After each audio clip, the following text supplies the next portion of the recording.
Welcome everybody to the Jason Coleman Show. Today we are reliving the Floyd Cramer sessions that made history, like this song he wrote in 1961 called On the Rebound.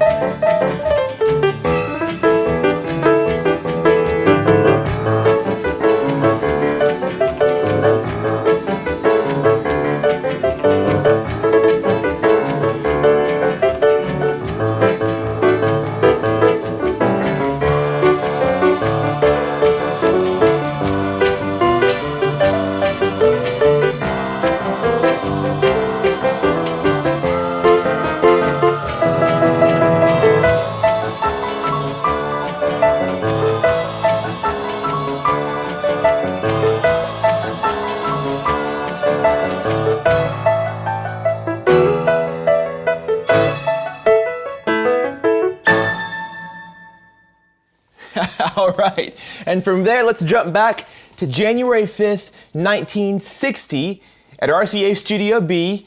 This next song was released the next month in February of 1960. It was a session that made history for my granddad, Floyd Cramer, because it hit number 1 on the country charts for 14 weeks, number 8 on the pop charts, and this next song was the first song to feature the Floyd Cramer slip note piano style. It's made famous by Hank Locklin. It's a song called Please Help Me, I'm Falling.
Welcome once again, everybody, to the Jason Coleman Show. I've got Natalie and Avery back there. Natalie, Avery, are y'all doing great? We're doing fine. Are you doing fine? Well, I'm doing fine, guys. I'm. You're in the concert. Because I am in the concert, and you will be soon too. Natalie, how you doing back there? We're doing great. We're excited and ready to get ramped up here. There's a His Yoshi gummy. his Yoshi gummy is blue. Gummies are green. Avery has upgraded his snack this year to a full snack lunch back there as well. So we're having a good time. We're ready to get rolling and glad you've joined us as always. So every week we hit a different theme, of a different kind of music that I'm playing for you. But every week I love getting to pay tribute and honor the heritage of music that's been passed down to me from my grandfather, Floyd Cramer. And so we're doing that today in a big way. Today's show is all about the Floyd Cramer sessions that made history. He was known for his piano playing on his own music, but also he was especially what got him started in his career was what he contributed to the records of so many other artists in country, pop, and rock music. And today we're hitting the highlights of some of those big songs. So for this next song, we're going to go back a few years prior to On the Rebound and Please Help Me I'm Falling. It was just a few months after Grandad and my grandma Mary moved to Nashville. So I'm talking the session was on January 10th of 1956. The song was released 2 weeks later in January of 1956, and it was this artist's first recording session in Nashville, and it was a big one because this song hit #1 on the pop charts for 7 weeks, #1 on the country charts for 17 weeks, #3 on the R&B charts, and it was this artist's first million seller, and it was entered into the Grammy Hall of Fame. I'm talking, of course, about The King and a song called Heartbreak Hotel.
All right, our next Floyd Cramer session that made history was just a few years later now. We're back to 1960. So March 18th of 1960 at RCA Studio B here. The song was released a month later in April. This song was the #1 pop song for 5 weeks, #1 on the R&B charts, and #1 in the UK for 7 weeks. And it was this duo's biggest selling single, selling 8 million copies worldwide, and you could hear Floyd Cramer playing the piano on it. I'm talking about the Everly Brothers and a song called Kathy's Clown.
So this next session, this Floyd Cramer session that made history, was just 10 days later. So after Kathy's Clown, March 18th, this one was March 28th of 1960 at RCA Studio B once again. The song was released in May.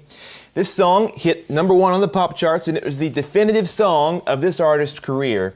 In fact, I didn't realize this. She had the 4th most chart hits in the 1960s, only trailing Elvis, the Beatles, and Ray Charles. And when she recorded this song in 1960, she was just 15 years old. I'm talking about the totally unmatched Little Miss Brenda Lee and a song called I'm Sorry. Listen for that Floyd Cramer piano.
All right, ladies and gentlemen, would you please make welcome the star of the show, Mr. Avery Kramer Coleman.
Avery, take a big bow. Woo, woo, woo. How you doing, big boy? I'm doing great. Can you believe we are doing concerts every week again? Here, sit with you for just a minute. Is it so exciting? This is so exciting to do the concert. Thank you for your excitement. You gonna give a thumbs up? Yeah. Give a thumbs up. Say thanks for watching, everyone. Thanks for watching, everyone. Now, Avery might help us with one more song in a few minutes, but we'll do a few more. We're gonna do Big John Well, now. shh, don't tell them that. It's a surprise. We'll do it in a few minutes, okay? Yes. Okay, we'll be back in a few minutes for one more surprise from Avery. Whew, boy, y'all, it's gonna be quite a year. Just think, if any of you have been watching all last year, from the start of this back a year ago in March until now, just how much he has grown and music and every other way too. So we're excited to see what this next year brings for Mr. Avery Cramer Coleman. But for now, back to the snack, right? Yeah, he's still got more to eat. So let's continue now with our Floyd Cramer sessions that made history, which, by the way, Oh Lonesome Me was a song that Grandad played on that session back in December of 1957. It hit #1 on the country charts, #7 on the pop charts, so it was pretty historic in and of itself. Avery likes to keep on our theme on Sundays if he can. We'll pick back up now in 1960 with a few more sessions. So remember, we had Please Help Me I'm Falling in January. We had Kathy's Clown in March. We had I'm Sorry also in March. We've moved on now, excuse you. We've moved on now to April. So this is just the 4th month of the year in 1960. It's another song recorded at RCA Studio B, released the next month. It hit #2 on the pop charts, only stopped by I'm Sorry, which was #1. #1 in the UK, and it was a song that catapulted this next artist into superstardom. I'm talking about Roy Orbison with Only the Lonely.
All right, our next session that made history by my granddad Floyd Cramer was a year later in 1961 now, August 21st, 1961, and the song was released a month later.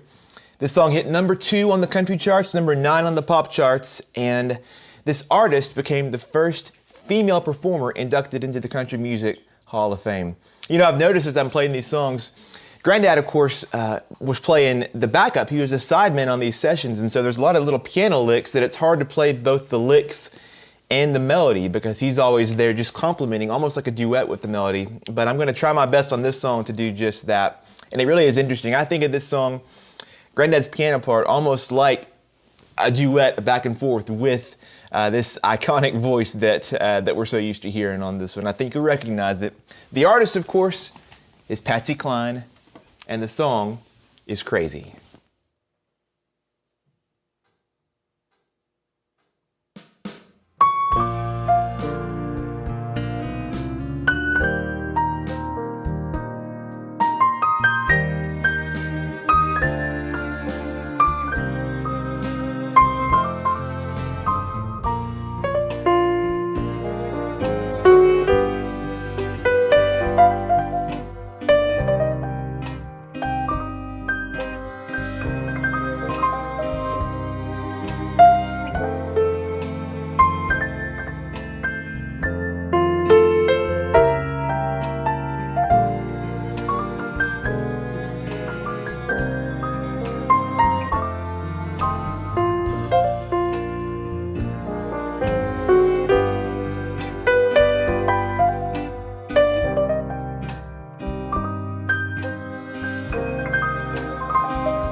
You know, what really strikes me as crazy, I didn't mean to say as crazy about all of these is what a short span of time all of these what have become huge iconic songs were recorded by Grandad and all of these Nashville A-team studio musicians here during this time. You know, all of these that I played for you today are just within a few months of each other, and for these musicians, it was just like going into the office and playing music and doing your job. And, you know, they had no idea, I'm sure at the time, that now, in many cases, 60 years later, these songs are still as just amazing and even more so than they were when they recorded. And so it's pretty cool to sort of see them all lined up right in a row, at least for me. Hopefully it is for you as well.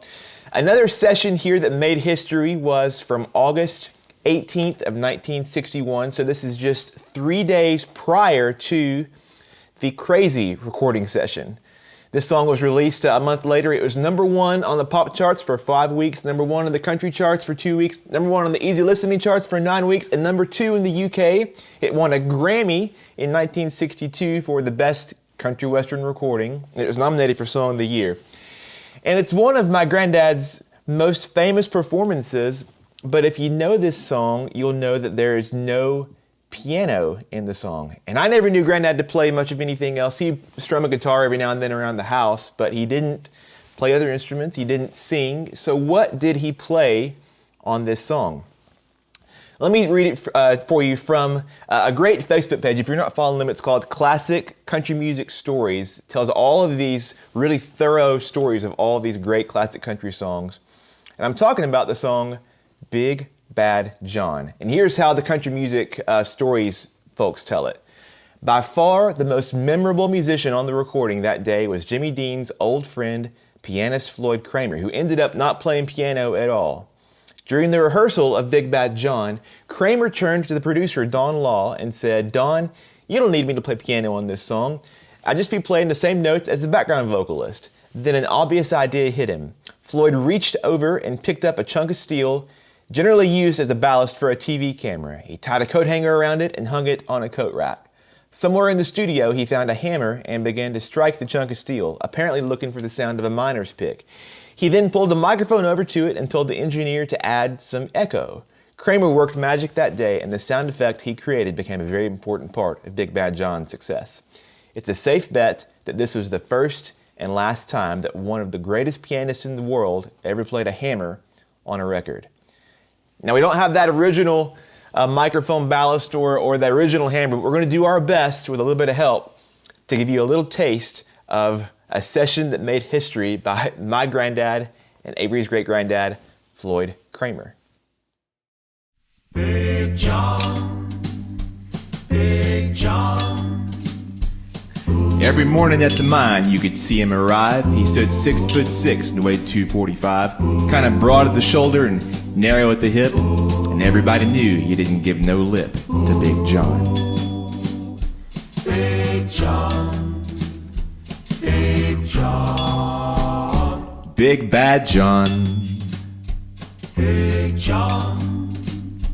Nobody seemed to know where John called home. He just drifted into town and stayed all alone. He didn't say much, kind of quiet and shy. And if you spoke at all, you just said hi to Big John. Somebody said he came from New Orleans, where he got into a fight over a Cajun queen, and a crashing blow from a huge right hand sent a Louisiana fella to the promised land. Big John. Big John, Big John, Big Bad John, Big John. Then came the day at the bottom of the mine when a timber cracked and men started crying. Miners were praying and hearts beat fast, and everybody thought they'd breathe their last, except John. Through the dust and the smoke of this man-made hell walked a giant of a man that the miners knew well, grabbed a sagging timber, gave out with a groan, and like a giant oak tree, he just stood there alone. Big John. Big John, Big John, Big Bad John. Big John. And with all of his strength, he gave a mighty shove. Then a miner yelled out, "There's a light up above!" And 20 men scrambled from a would-be grave. Now there's only one left down there to save, Big John. With Jackson Timbers, they started back down. Then came that rumble way down in the ground. And then smoke and gas belched out of that mine. Everybody knew it was the end of the line for Big John. Big John, Big John, Big Bad John. Big John. Now they never reopened that worthless pit. They just placed a marble stand in front of it. And these few words are written on that stand. At the bottom of this mine lies a big, big man. Big John. Big John, Big John, Big Bad John. What's his name? Big John. Big John. What's his name? Big John, Big John. Big John. What's his name? Big John. One good hit. John. One last one. Just like your great-granddad. Good job, bud. You need the hammer right there. So we have one final session I'll cover here in our show that made history. This was recorded, this song, and released in the fall of 1960. It hit number 11 on the country charts, number 2 on the pop charts for 4 weeks, and it was only stopped from being a number 1 Billboard song by Elvis Presley's Are You Lonesome Tonight? This sold over 1 million records. It was inducted into the Grammy Hall of Fame, and to this date, it's the most successful instrumental song ever recorded in Nashville. It was written by my granddad, Floyd Cramer. This is Last Date.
All right, Natalie, Avery, come tell everybody goodbye. Woo, what a day it's been. Avery, has it been so much fun? Yeah, it's been so much fun.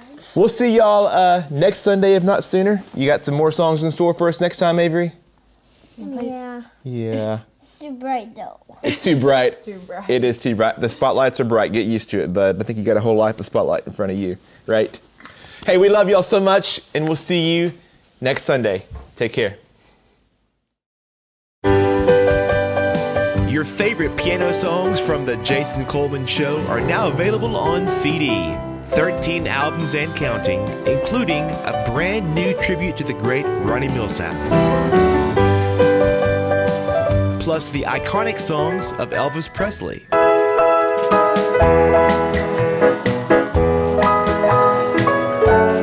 Also the country standards of George Jones and Tammy Wynette. And the feel-good music of John Denver. These new CDs are the latest in my Live from the Jason Coleman Show series, joining the timeless music of Glenn Campbell, the smooth sounds of the Carpenters, the smash hits of Roy Orbison, and The Young Years, a concert from my granddad Floyd Cramer's childhood piano.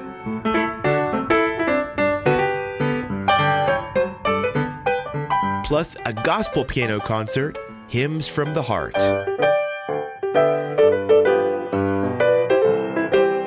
Also, Christmas hymns from the heart.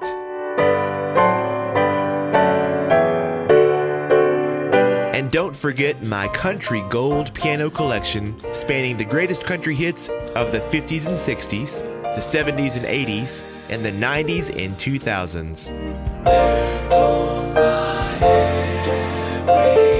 All 13 of these Live from the Jason Coleman Show CDs are on sale now.